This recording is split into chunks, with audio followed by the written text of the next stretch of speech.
Hello, আমি সুপর্ণা। তো প্রথম দিনকে দেবাশিসদার বাড়িতে কিছু তত্ত্ব সাজিয়েছিলাম।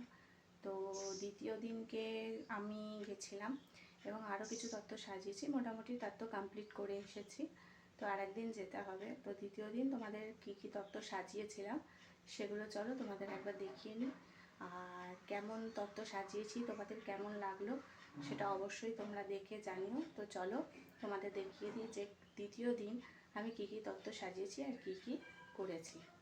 তো ফার্স্টেই এখানে ভ্যানিটি ব্যাগটা দেখো একটু স্ট্যান্ডিং পজিশনে করে খুব সুন্দর করে সাজিয়েছি। তারপরে এটা গেল তত্ত্বসূচির পরেই দেখো চকলেট ডলটা আমি সাজিয়েছি। এটা সাধারণত স্ট্যান্ডিং অবস্থায় আমি সাজাই, কিন্তু দেবাশিসদা বলেছিল যে একটু অন্যরকমভাবে সাজাতে, যাতে জিনিসটা দেখতেও ভালো লাগে আর অনেক দূর যাতে যেতে কোনো অসুবিধে না হয়। এরপরে দেখো রয়েছে নতুন বউ, নতুন কনে মডেল। এটা আমি বিভিন্ন জায়গায় বানিয়ে থাকি গায়ে হলুদের তত্ত্বে। এছাড়াও আমার আরেকটি স্পেশাল রয়েছে যে গণেশ ঠাকুর যে কোনো ঠাকুরই শুভ, তো সেই জন্য গণেশ ঠাকুরটা ব্যবহার করেছি মডেল হিসেবে। এরপরে রয়েছে ড্রাই ফ্রুটসের ট্রে, আর বাকি সমস্ত শাড়ি, স্ন্যাক্স, এগুলোর নর্মাল ডেকোরেশন রয়েছে। তো এইগুলো তোমরা একটু দেখো যে কেমন সাজানো হয়েছে।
তো তোমরা দেখলে যে কি কি তত্ত্ব সাজিয়েছি, তার মধ্যে কিছু মডেল করেছিলাম আর একটা চকলেট ডল ছিল। তো দেবাশিসদা বলেছিল যে চকলেট ডলটাকে এমনভাবে করতে যাতে সেটা নষ্ট না হয়ে যায়, কারণ অনেকটা দূর যাবে। তো আমি সেইভাবে আইডিয়া করে একটা করেছি।